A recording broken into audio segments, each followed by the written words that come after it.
الحكايه في ايد ابويا؟ مالك ومال؟ بخير وجايب الخير، وبيقولي جليله قالت ان شاء الله. كنز مفتوح لابوك يا بنتي يا نعم.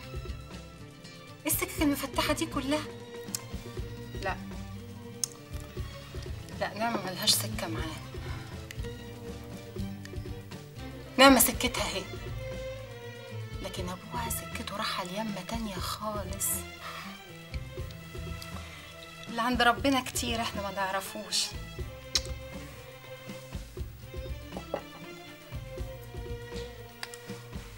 سبحانه علام الغيوب. ربك يجيب الخير. سايق عليك النبي، ادعيلنا بس ربنا يقوم لنا البت بالسلامه.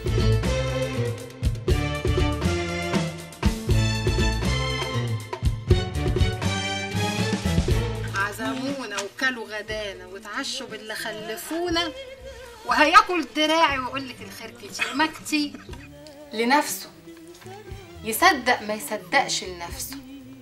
هو انا اخترت حاجه ولا هو انا اللي جايباه لنفسي؟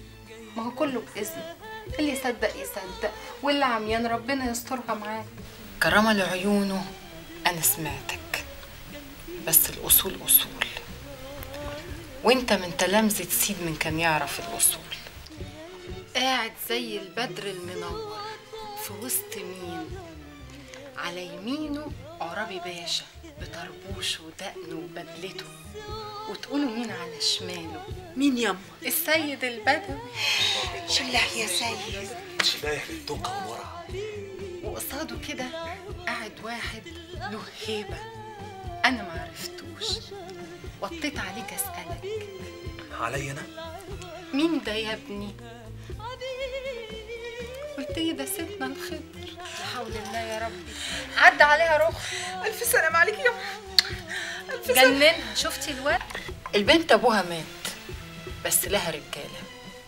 روح لجوز أختها اتكلم معاه وقابله. ده معاوية بيقول إن الأزهر كله ملوش سيرة غير الجدعان اللي رجعوا من بلاد بره. ده الوالي بنفسه هيروح يسلم عليهم ويستقبلهم ويسلمهم أشغالهم.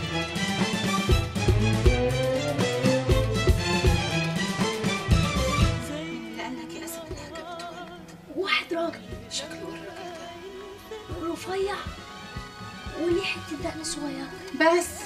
بس ما تكملش. الله اكبر، انت هتجيبه من بره.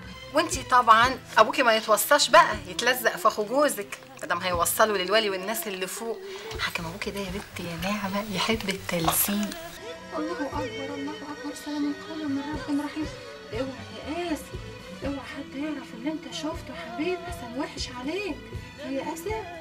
اسم الله يا اخويا، اسم الله. الله اكبر الله اكبر. اللي عايز يفرح معانا يفرح، واللي ما يفرحش منعول ابو الحزن. نفرح احنا. دقوا فرحونا يا بنات. كل شويه يفتحوا وينزلوا، يفتحوا وينزلوا، واللي بينزل ما بيطلعش. تفضل كفوفه تدني على البيبان من الخبط. ويا عالم مين يسمعه